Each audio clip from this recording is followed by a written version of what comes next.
हुबली में पीड़ित तुकाराम महिते ने प्रेस वार्ता कर सुजाता हांडी पर गंभीर आरोप लगाए। पीड़ित ने कहा कि 2023 में मेरी जान पहचान एक औरत से फोन पर हुई। उन्होंने कहा कि बच्चे को हार्ट प्रॉब्लम है और 50,000 मांगे। हम एसडीएम हॉस्पिटल गए जहां 3 लोगों ने मेरा किडनैप कर लिया और 2 लाख की अंगूठी छीन ली और फिर से पैसे मांगे। वे मुझे फिर दूसरी जगह ले गए और एक घर में टॉर्चर किया। साथ ही सुजाता हांडी ने धमकाया, जिसके बाद पीड़ित ने कहा कि मुझे इंसाफ मिलना चाहिए और आरोपियों को कानून के दायरे से सजा मिलनी चाहिए।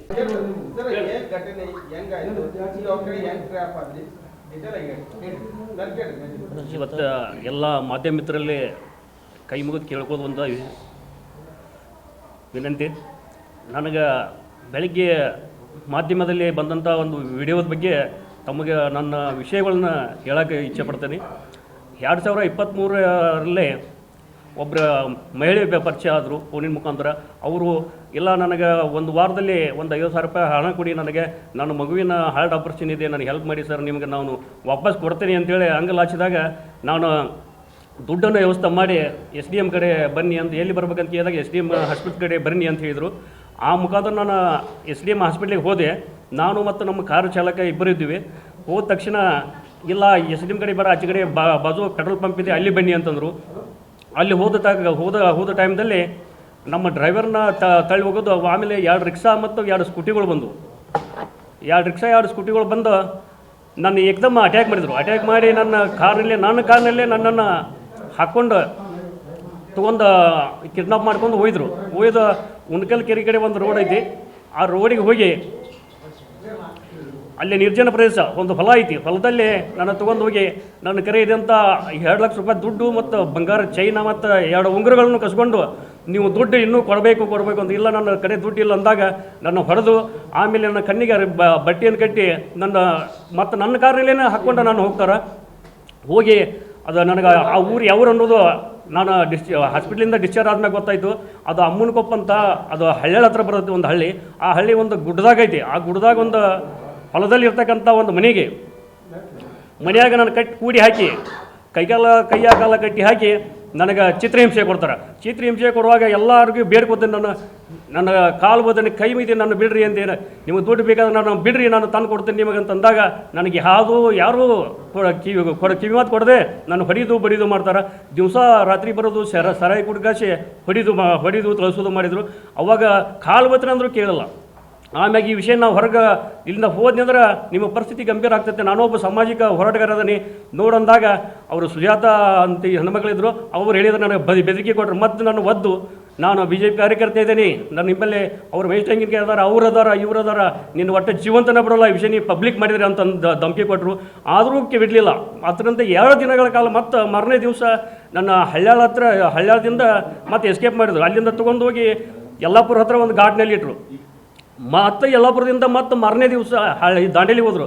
ದಾಂಡೇಲಿಯಲ್ಲಿ ನಮ್ಮ ಕಾರ್ ತರಿಬಿದಾಗ ಅಲ್ಲಿ ಒಂದು ಪೊಲೀಸ್ ಜೀಪ್ ಬರ್ತದೆ. ಪೊಲೀಸ್ ಜೀಪ್ ಬಂದ ತಕ್ಷಣ ನನ್ನ ಮತ್ತೆ ಅಲ್ಲಿಂದ ಎಸ್ಕೇಪ್ ಮಾಡಿ ದೂರ ತೊಗೊಂಡು ಹೋದ ತಕ್ಷಣ ಅವ್ರ ಕಡೆ ಇದ್ದಂಥ ಒಬ್ಬ ಹುಡುಗರು ಹೇಳ್ತಾರೆ ನನಗೆ, ಅಣ್ಣ ನೀವು 2 ಲಕ್ಷ ರೂಪಾಯಿ ನೀವು ವ್ಯವಸ್ಥೆ ಮಾಡಿದ್ರೆ ಅಂಕಲ್ಲ, ನೀವು ಇಲ್ಲಿಂದ ಫಾರ್ ಮಾಡ್ತೀನಿ, ನಮಗೆ ದುಡ್ಡು ವ್ಯವಸ್ಥೆ ಮಾಡಿರಿ ಅಂತಾರೆ. ಅದರ ಪ್ರಕಾರ ನಾನು ಒಬ್ಬರಿಗೆ ಕೈ ಮುಗಿದು ದುಡ್ಡು ಹಾಕಿಸ್ಕೊತೀನಿ. ದುಡ್ಡು ಹಾಕಿಸ್ಕೊಂಡಾಗ 2 ಲಕ್ಷ ರೂಪಾಯಿ ತೊಗೊಂಡು ಮತ್ತೆ ನನ್ನ ಯಲ್ಲಾಪುರ ಕಡೆ ಬರ್ತಾರೆ. ಯಲ್ಲಾಪುರದಿಂದ ಮತ್ತು ಬ್ಯಾಟಿ ಬರ್ತಾರೆ. ಬ್ಯಾಟಿಯಿಂದ ಮತ್ತು ಹಣ್ಣಿಗೇರಿಗೆ ಹೋಗಿ ನನ್ನ ಹೆಸರಲ್ಲಿ ಒಂದು ಸಿಮ್ ತೊಗೋತಾರೆ. ಸಿಮ್ ತೊಗೊಂಡು ನನ್ನ ಹೆಸರಲ್ಲಿ ಇದ್ದಂಥ ಸಿಮ್ಮಿಲೇನ ನಮ್ಮ ಸಂಬಂಧಿಕರಿಗೆ ಫೋನ್ ಹಚ್ಚು, ದುಡ್ಡು ಹಾಕಂತೇಳು, ನಾನು ಹಾಸ್ಪಿಟ್ಲಾಗ ಅದೀನಿ ಹೇಳಂತ ಹೇಳ್ತಾರೆ. ನಾನು ಹೇಳಿದ ಮ್ಯಾಗ ಮತ್ತು ನನಗೆ 1,50,000 ರೂಪಾಯಿ ದುಡ್ಡು ಹಾಕಿ ಕೊಡ್ತಾರೆ. ಆ ದುಡ್ಡನ್ನು ಕಸ್ಕೊಂಡು ಆಮ್ಯಾಗ ಮತ್ತು ಗದಗ ಕಡೆ ಹೋಗ್ತಾರೆ.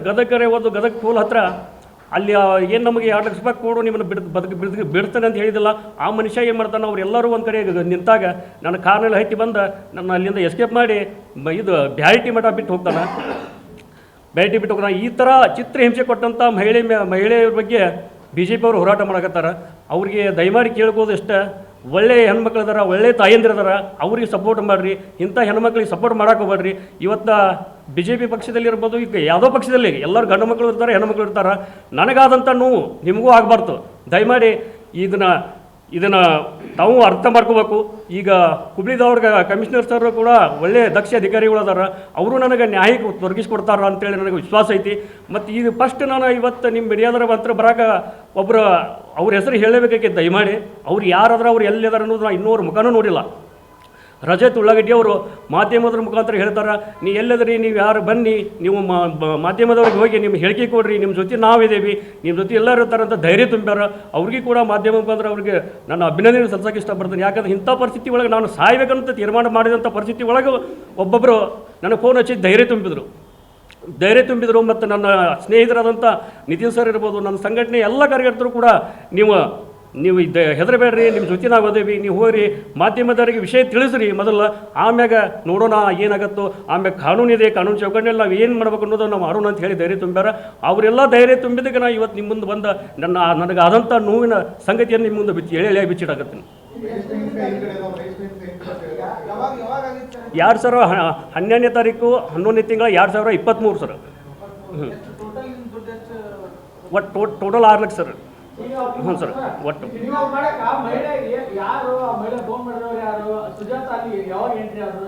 ಅವ್ರ ನನ್ನ ಕಾರಣ ಏನು ಬಂತದಲ್ಲ ಸರ್, ಬಂದ ತಕ್ಷಣ ಎಂಟ್ರಿ ಆಗ್ತಾರೆ ಸರ್. ಹೌದು ಸರ್. ಇಲ್ಲ ಸರ್, ಇಲ್ಲ, ಒಂದು ವಾರದಿಂದ ಅಷ್ಟೇ ಪರಿಚಯ. ಬಟ್ ಕಂಪ್ಲೇಂಟ್ ಆಗಿದೆ sir. Vidyagiri police station FIR ಆಗಿದೆ ಸರ್. ಅವರು ಅರೆಸ್ಟ್ ಆಗಿದ್ರು. ಅರೆಸ್ಟ್ ಆಗಿ ಬೇಲ್ ಮೇಲೆ ಬಂದಾರೇನು ಒಳಗದಾರ ಗೊತ್ತಿಲ್ಲ. ಅದು ಏನು ಸರ್? 2 ಲಕ್ಷ ರೂಪಾಯಿ ಅಲ್ಲಿ ಗರಗದಾಗ ಸರ್. ನಮ್ಮ ಬ್ರದರ್ ಅಂತದಾರ ಶಿಂದೆ ಅಂತೇಳಿ, ನಾರಾಯಣ್ ಶಿಂದೆ ಅಂತೇಳಿ, ಅವ್ರ ಕಡೆ ಅವರು ಅಲ್ಲಿ ಹೋಗಿ ಇವ್ರ ಟೀಮ್ನಲ್ಲಿ ಇದ್ದಂಥ 2 ಜನ ಹೋಗಿ ದುಡ್ಡು ಇಸ್ಕೊಂಡ್ಬಂದಾರ ಸರ್. ಹೌದು ಸರ್. ನಾನು ಕಳಿಸ್ಕೊಟ್ಟೆ ಅಣ್ಣ, ಅವ್ರಿಗೆ ದುಡ್ಡು ಕೊಡಂತ ಇವ್ರು ನನಗೆ ಹೇಳಿದರು, ಈ ರೀತಿ ಹೇಳು ಅಂದ್ರೆ ಬಿಡ್ತೇವೆ ಅಂತೇಳಿ. ನಾನು ಹೇಳಿದೆ, ಅಣ್ಣ ನಾನು ಕಳಿಸ್ಕೊಟ್ಟೆ, ನಾನು ಬರೋಕ್ಕಾಗಿಲ್ಲ, ಸ್ವಲ್ಪ ಹಾಸ್ಪಿಟಲ್ ಸಮಸ್ಯೆ ಐತಿ, ಕೊಟ್ಟು ಕಳ್ಸಂದಾಗ ಅವ್ರು 2 ಲಕ್ಷ ರೂಪಾಯಿ ಕೊಟ್ಟು ಕಳ್ಸಾರ ಸರ್. ಫೋನ್ಪೇನೂ ಇದೆ ಸರ್. ಫೋನ್ಪೇ ಆಗಿದ್ದು, ಟ್ರಾನ್ಸಾಕ್ಷನ್ ಆಗಿದೆ, ಯಾವುದೂ ಇಲ್ಲ ಸರ್. ಅವರ ನಮ್ಮ ಯಾವುದೂ ವ್ಯವಹಾರ ಇಲ್ಲ ಸರ್. ಭಾಳ ತೊಂದರೆ ಕೊಟ್ಟು ಸರ್. ಯಾಕೆ ದುಡ್ಡು ಬೇಕಂತ ಸರ್. ನನ್ನ ಕಡೆ ದುಡ್ಡು ಐತೆ ಅನ್ನೋದು ಮತ್ತಷ್ಟು ದುಡ್ಡಿಗೆ ಬೇಡಿಕೆ ಸರ್. ಹ್ಞೂ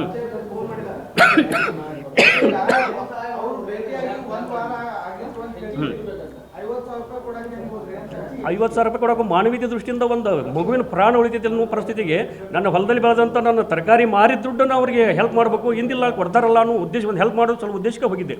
ನಾನು ಒಬ್ಬನಾಗಿಲ್ಲ, ನಮ್ಮ ಡ್ರೈವರ್ ಕೂಡ ಇದ್ದ ನನ್ನ ಹತ್ರ. ಹೌದು ಸರ್. ಅದೆಲ್ಲ ಅವ್ರ ಲಿಸ್ಟನ್ನು ಕೊಟ್ಟಿದ್ದೇನೆ ಸರ್. ನಾನು ಎಲ್ಲೇ ಪೊಲೀಸ್ ಸ್ಟೇಷನ್ ಒಳಗೆ ಇಲಾಖೆ ಅವ್ರಿಗೆ ನನ್ನ ಲಿಸ್ಟ್ ಪೂರ್ತಿ ಎಲ್ಲ ಅವ್ರ ಕಡೆನೇ ಇದೆ ಸರ್. ನಾನು ಹೊಲದಲ್ಲಿ ಕೆಲಸ ಮಾಡ್ತೇನೆ ಸರ್. ಹೊಲದಲ್ಲಿ ಕೆಲಸ ಮಾಡ್ತೀನಿ, ಮತ್ತು ಸಾಮಾಜಿಕ ಕಾರ್ಯಕರ್ತ ಇದ್ದೇನೆ ಸರ್. ಒಂದು ಸಂಘಟನೆ ಒಳಗೆ ಒಂದು ವಿಜಯಕರ ರಕ್ಷಣಾ ವೇದಿಕೆಗೆ ಒಂದು ರಾಜ್ಯ ಸಂಚಾಲಕನಾಗಿ ಕೆಲಸ ಮಾಡ್ತೇನೆ ಸರ್.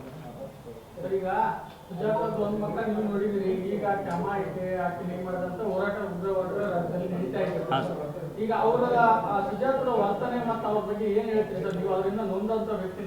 ಅಂಥ ಹೆಣ್ಣು ಮಕ್ಕಳ ಬಗ್ಗೆ ನನಗೆ ಮಾತಾಡೋಕ್ಕೆ ಪದಗಳಿಲ್ಲ ಸರ್. ಯಾಕಂದ್ರೆ ಆಕಿಗೂ ಒಂದು ಸಹೋದರರು, ಅಣ್ಣ, ತಮ್ಮ, ತಂದೆ ಎಲ್ಲರೂ ಅದಾರ.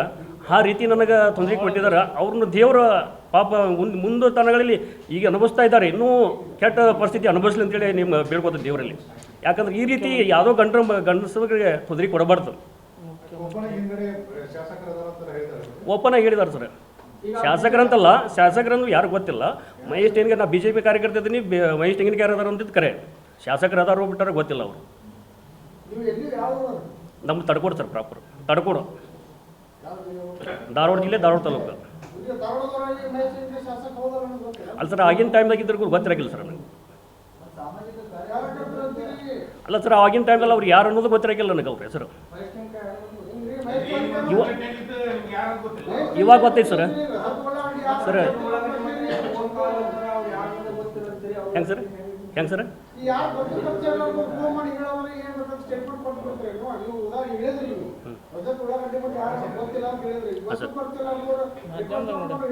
ಸರ್, ನಾನು ಮಾಧ್ಯಮದಲ್ಲಿ ನಾನು ಬಂದಂಥ, ಹಾಂ ಸರ್, ಯಾವ ಧೈರ್ಯ ಸರ್? ಯಾರು ಪರಿಚಯ ಫೋನ್ ಹಚ್ಚಿಲ್ಲ ಸರ್ ನನಗೆ. ಅವ್ರ ನಂಬರು ನನ್ನ ಹತ್ರ ಇಲ್ಲ. ನಾನು ಮಾಧ್ಯಮದಲ್ಲಿ ನೋಡಿದೆ ಸರ್ ಅವ್ರದ್ದು. ನಾನು ನಿಮ್ಮ ಕಡೆ ನಂಬರ್ ಇದ್ರೆ ಕೂಡ ಸರ್ ಅವ್ರಿಗೆ ಭೇಟಿ ಆವಾಗ ಅಂತ ಹೇಳಿದೆ. ನಾನು ಮಾಧ್ಯಮದಲ್ಲಿ ಅವರು ಹೇಳಿಕೆ ಕೊಟ್ಟಿದ್ದು ನೋಡಿದ್ದೇನೆ ಸರ್. ನೀವು ಎಲ್ಲಿದ್ರೆ ಬರ್ರಿ, ನಿಮ್ಮ ಹಿಂದೆ ನಾವು ಸಪೋರ್ಟ್ ಮಾಡ್ತೇವೆ ಅಂತ ಮಾಧ್ಯಮದ ಮುಖಾಂತರ ನಾವು ನೋಡಿದ್ದೇನೆ ಸರ್ ನಮ್ಮ ಮನೇಲಿ ಟಿವಿಯಾಗ. ನನಗೆ ಅವ್ರು ಯಾರದಾರೋ, ಅವರು ರಜತ್ ಉಳ್ಳಾಗಡ್ಡಿ ಮಟ್ಟ ಅವ್ರ ನಂಬರು ಇಲ್ಲ ನನಗೆ. ಅವ್ರು ಯಾರೊಂದು ಗೊತ್ತಿಲ್ಲ ಸರ್. ನಾನು ಧಾರವಾಡದಲ್ಲಿ ಇರೋದು. ನಾನು ಹುಬ್ಬಳ್ಳಿಯಲ್ಲಿ ಯಾರು ಜಾಸ್ತಿ ಪರಿಚಯ ಇಲ್ಲ ಸರ್. ನಮ್ಮ ಸಂಘಟನೆ ಏನು ಸರ್, ನನ್ನ ಕೆಲಸ, ನನ್ನ ಸಂಘಟನೆ, ನನ್ನ ಹೊಲ ಕೆಲಸ ಬಿಟ್ಟು ನಮ್ಗೆ ಬೇರೆ ಏನಿಲ್ಲ. ಮಾಡ್ತೇವೆ ಸರ್, ಸಮಾಜ ಸೇವೆ ಮಾಡೋಟ್ಟು ಮಾಡೇ ಮಾಡ್ತೇವೆ. ನಮ್ಮ ಸಂಬಂಧಪಟ್ಟ ಗೊತ್ತಿಲ್ಲ ಹಾಂ ಸರ್, ಹಾಂ ಸರ್. ಸರ್ ಇವಾಗ ಗೊತ್ತದಾರ ಸರ್, ನನಗೆ ಮೊದಲು ಅವ್ರು ಯಾರಿದ್ರಿ ಯಾರಿಗೆ ಗೊತ್ತಿದೆ ನನಗೆ ಗೊತ್ತಿರಕ್ಕಿಲ್ಲ. ಮಾಡ್ತೇವೆ ಸರ್. ಸಮಾಜ ಸೇವೆ ಅಂದ್ರೆ ಸರ್ ಏನು ಬಡವ್ರು ಏನಾರ ಅನ್ಯಾಯ ಆಗಿದ್ರೆ ಅವ್ರ ವಿರುದ್ಧ ಹೋರಾಟ ಮಾಡ್ತೇವೆ. ಯಾರಿರ ಸರ್ ಇದು ಆಗಿದ್ದು ಎಫ್ ಐ ಆರ್ ಆಗಿದೆ ಸರ್. ವಿಡಿಯೋ ಮಾಡಿದ್ದ ಗೊತ್ತಿಲ್ಲ, ವಿಡಿಯೋ ಇದ್ದದ್ದು ಇವತ್ತು ಬರೆಯಲಾಗಿದೆ ಸರ್. ಇದು ವಿಡಿಯೋ ಎಲ್ಲಿ ಯಾರು ಮಾಡ್ಯಾರು ಗೊತ್ತಿಲ್ಲ. ಹಾಂ ಸರ್, ಅದಕ್ಕೆ ಗೊತ್ತಿಲ್ಲ ಸರ್ ನನಗೆ. ಹೌದು ಸರ್, ವಿಡಿಯೋ ನಿಮ್ಮ ಮಾಧ್ಯಮದಾಗ ಬಂದ ತಕ್ಷಣ ಗೊತ್ತಾಗಿದೆ ಸರ್ ನನಗೆ. ಹಾಂ ಸರ್. ಸರ್ ಅವಾಗಿನ ಅವರು ಅಲ್ಲಿ ಸರ್ ಆಗಿನ ಪರಿಸ್ಥಿತಿ ಒಳಗೆ ಅವರು ನನ್ನ ಜೀವಂತ ಇರ್ತಾರನ್ನು ಭಯ ಐತೆ ಸರ್ ನನಗೆ. ಅವ್ರನ್ನ ನೋಡಿದ್ರೆ ಇನ್ನೂವರೆಗೆ ನಿಮಗೆ ಮಾಧ್ಯಮ ಮುಖಾಂತರ ಹೇಳ್ತೀನಿ, ಇವತ್ತು ಕೋರ್ಟಿಗೆ ಹೋಗ್ಬೇಕಾದ್ರೂ ಇನ್ನೂ ನನಗೆ ಆ ಭಯ ಕಾಡ್ದ ಸರ್. ಹಾಂ ಸರ್, ಅದು ಹಳ್ಳ ಹತ್ರ ಅಮ್ಮನ ಕೊಪ್ಪನ್ ಸರ್. ಹಾಂ ಸರ್, ಮನೆ ಇದೆ ಸರ್ ಹೊಲದಾಗ, ಒಂದು ಹೊಲ ಐತೆ ಸರ್. ಹೊಲದಾಗ ಎರಡು ಸೈಡ್ ಫುಲ್ ಕಬ್ಬಿದೆ ಸರ್, ನಡು ಅಷ್ಟ ಮನೆ ಇದೆ.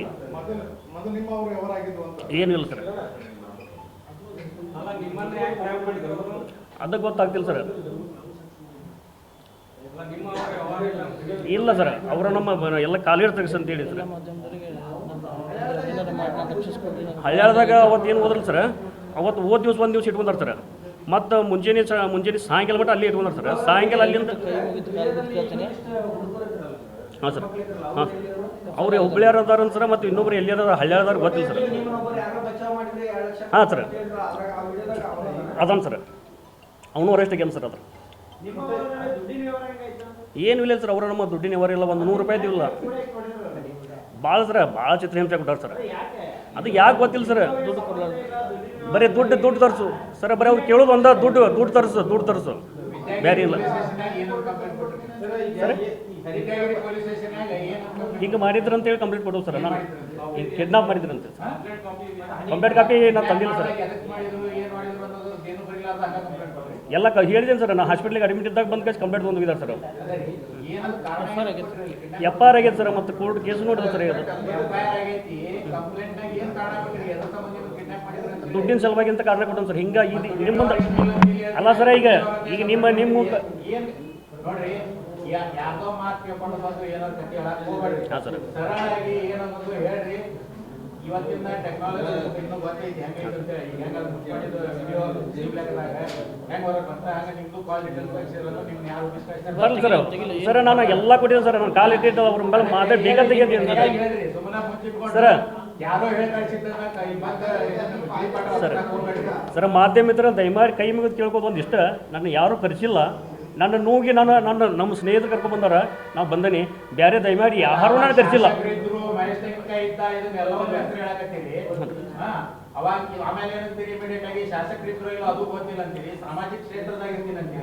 ಸರ್ ಅವ್ರು ಹೇಳಿದ ಮಾತು ಸರ್, ಅವ್ರು ಬಡಿಯಾಗತ್ತಾಗ ಮಾತಾಡಿದ್ದು ಹೇಳಿದೆ ಸರ್ ನಿಮ್ಗೆ ವರ್ಡ್. ಹಾಂ ಸರ್, ಓದ್ತೀನಿ ಸರ್. ದಯವಿಟ್ಟು ನನ್ನ ಜೀವ ಭಯ ಐತಿ ಸರ್ಕಾರದ ದಯಮಾಡಿ